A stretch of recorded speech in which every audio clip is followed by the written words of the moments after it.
Ya Allah ya Rabbal alamin. Amin ya rabbal.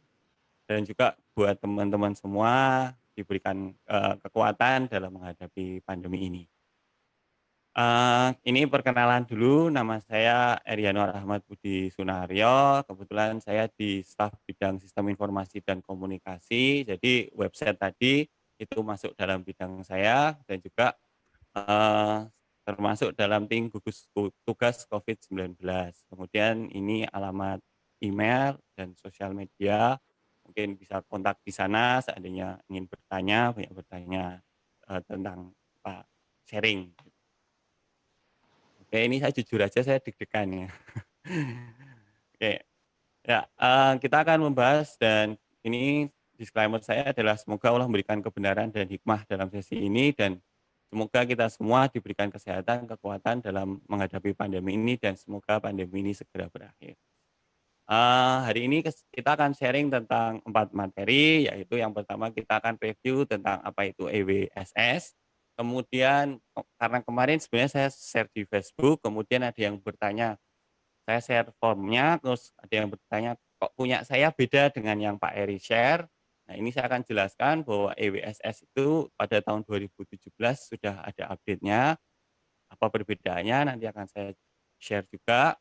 Kemudian bagaimana EWSS pandemik di masa Covid dan juga kesimpulan. Nah, seperti sudah dijelaskan oleh, Ibu Arselia tadi bahwa, EWSS yang akan dijelaskan di sini adalah EWSS untuk monitoring atau untuk mengenali perburukan. Kenapa hal ini penting?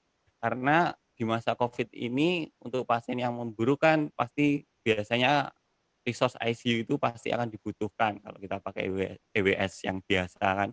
Karena nah, EWSS yang di sini, ini adalah berfungsi bagaimana apakah kita akan menentukan pasien itu perlu masuk ICU atau tidak. Karena kan resource ICU itu kan tidak banyak yang dibuat untuk COVID, sehingga bahkan di AHA pun disampaikan bahwa untuk di masa pandemi COVID ini ada beberapa hal yang harus dipertimbangkan. Misalkan adalah, kemungkinan survival-nya, kemudian juga apa, prioritas SDM yang dipakai dan sebagainya. Karena rata-rata pasien yang COVID ini kan rata-rata untuk kesembuhannya nggak ada yang dalam waktu cepat ya, karena biasanya minimal bisa sampai 14 hari dan sebagainya. Sehingga di sini EWSS ini menjadi penting dalam rangka untuk, mengatasi kelangkaan bed ICU dan juga membantu perawat untuk bagaimana mengenali kegawatan awalnya sehingga tidak terjadi kegawatan dan harapannya tidak sampai masuk ICU. Sehingga inilah, EWSS fungsinya.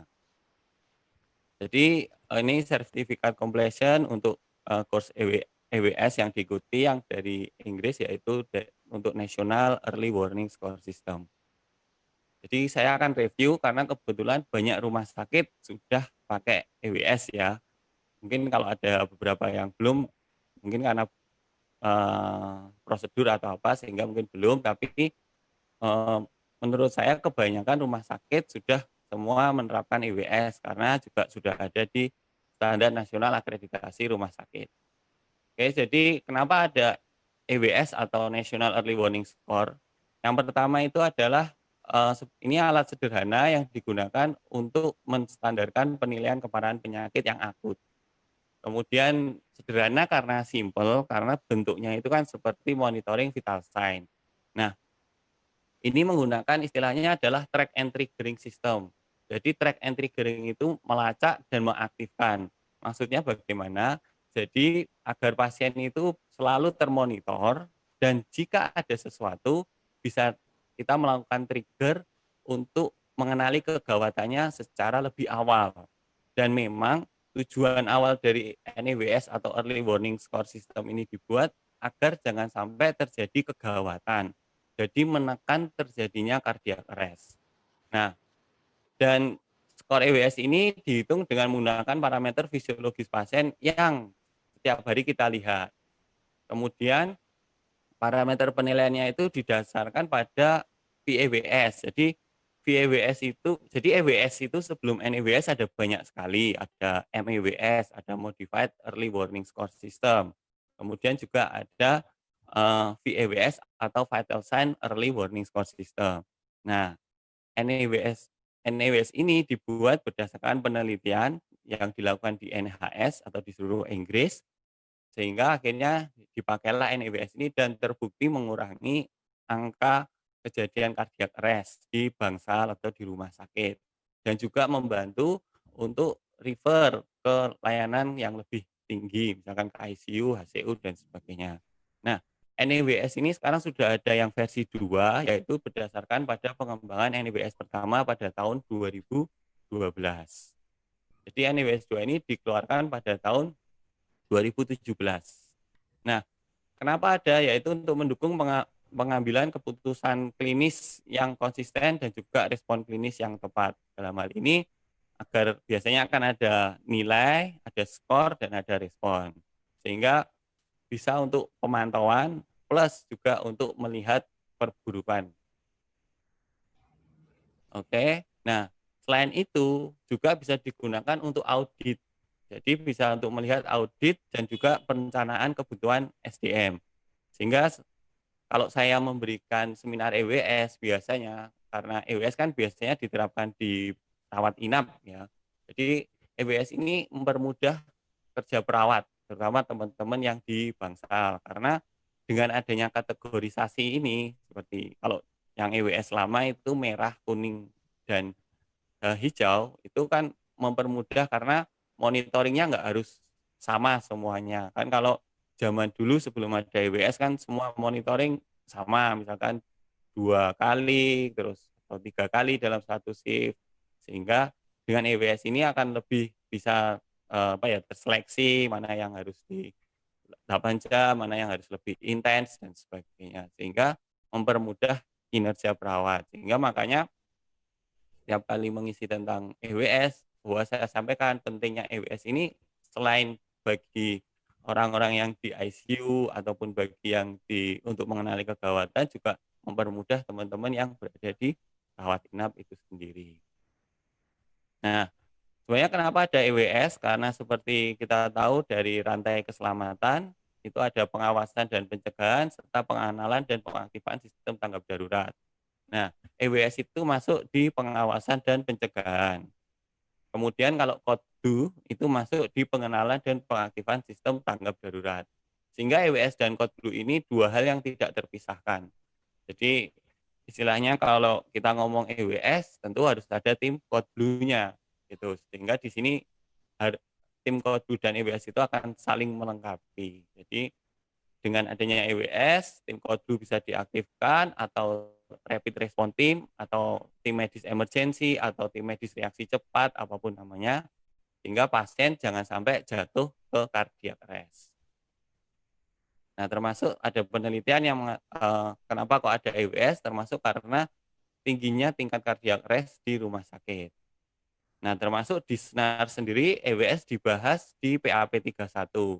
Tentu rekan-rekan yang sudah SNAS edisi 1.1 juga memahami tentang EWS ini, yaitu pentingnya deteksi atau mengenali perubahan kondisi pasien. Oke. Nah, ada hal yang harus dipahami bahwa sesungguhnya early warning score itu tidak menggantikan penilaian klinis yang kompeten. Sehingga di sini kemampuan kita untuk mengenali kegawatan tetap harus selalu diasah. Karena di EWS ini ketika Anda merasa bahwa perawatan pasien harus ditingkatkan dan walaupun skornya rendah, bisa jadi itu ditingkatkan. Karena berdasarkan pada penilaian klinis yang kompeten. Dalam hari ini kita sebagai seorang perawat. Nah, EWS sebenarnya disarankan untuk dilanjutkan screening saat EWS mendapatkan skor nilai lebih dari 5, yaitu disarankan untuk screening sepsis. Karena biasanya kalau EWS-nya lebih dari 5 itu diharapkan untuk melanjutkan untuk screening sepsis karena jangan-jangan ini pasiennya sudah mengalami sepsis. Nah, cuma dalam persentase kecil saja EWS tidak mengidentifikasi kemerosotan dalam kondisi pasien. Jadi kesimpulan untuk ini adalah EWS membantu mendeteksi penurunan kondisi klinis pasien. Nah, bagaimana dengan NEWS2 dan EWS1 dan EWS2? Ya, jadi pada prinsipnya, jadi ini adalah sumber aslinya dan itu baru keluar pada tahun 2017. Secara umum konsepnya masih sama, hanya ada beberapa yang berubah. Yang berubah yang pertama, kalau dari EWS1 itu urutan monitoringnya belum menggunakan urutan ABCDE. Sedangkan untuk di EWS2 sendiri sudah menggunakan urutan yang ABCDE. Ini adzan mengganggu nggak ya Pak ya? Pak Masuri, halo? Oh, enggak. Nggak Silahkan ya, lanjut. lanjut aja ya. Lanjut. Sehingga di sini menggunakan pendekatan yang airway breathing circulation. Cuma ini yang usia ini yang untuk EWS COVID. Jadi untuk EWS COVID nanti saya jelaskan di belakang. Jadi sudah berdasarkan pada airway breathing circulation, kemudian disability. Nah, kemudian yang berbeda lagi adalah warnanya. Jadi kalau warnanya itu tidak ada lagi warna hijau. Jadi adanya warna kuning muda, orange, kemudian merah. Ternyata itu kenapa kok ada itu, waktu saya baca panduannya itu digunakan bagi orang-orang yang mengalami buta warna parsial, terutama buta warna hijau. Sehingga maka akhirnya warna hijau ini dihilangkan. Makanya kalau Anda tes isi kawah itu kan ada yang buta warna yang hijau yang itu. Nah, ternyata itu dipertimbangkan bahwa eh, di Inggris sana akhirnya warna hijau sekarang menjadi warna kuning muda. Kemudian juga ada perbedaan dari EWS1 untuk responnya. Kalau dulu ada yang angka 3 itu langsung 7 atau langsung merah. Kalau sekarang jika ada warna merah di satu parameter itu masih masuk dalam low medium. Jadi bukan langsung ke high.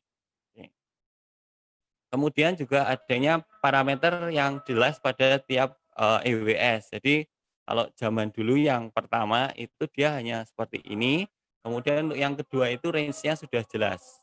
Jadi ada 201 sampai 219 sehingga lebih mudah untuk melakukan pencatatan saat ada nilai-nilai yang istilahnya mepet. Misalkan kalau di sini 170, 175 apakah mau ditaruh di garis atau enggak. Nah, kalau sekarang di sini lebih jelas karena memang EWS itu kan dibuatnya titik, jadi dibuat dot ya.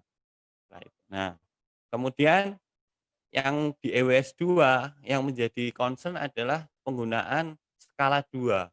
Skala 2 ini digunakan pada kondisi-kondisi pasien yang mengalami hiperkapnia, contohnya pada kasus-kasus dengan PPOK.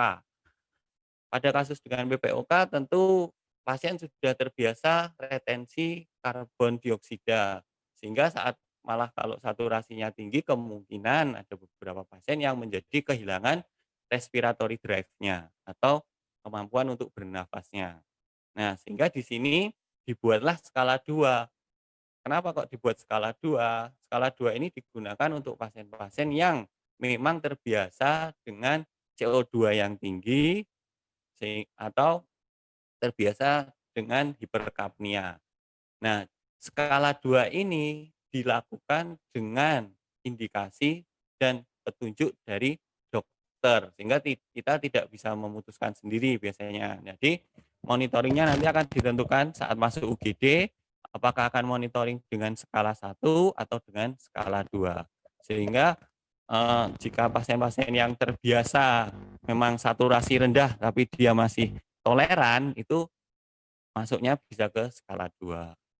Kemudian penambahan yang lain adanya penambahan gelisah. Jadi untuk gelisah itu sekarang masuk menjadi merah. Karena gelisah itu menunjukkan bahwa terjadi hipoksemi di bagian otak.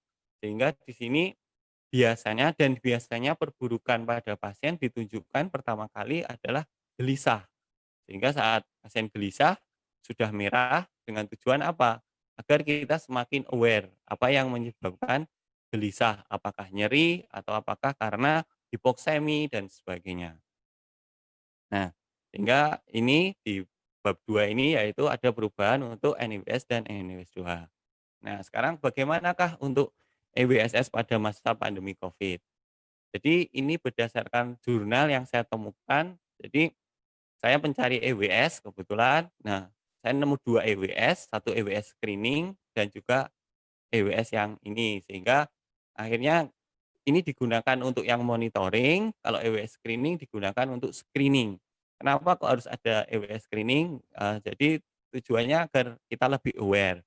Nah, kalau EWS yang ini lebih untuk bagaimana menggunakan sumber daya sebelum dia masuk ICU atau ditentukan masuk ICU atau tidak.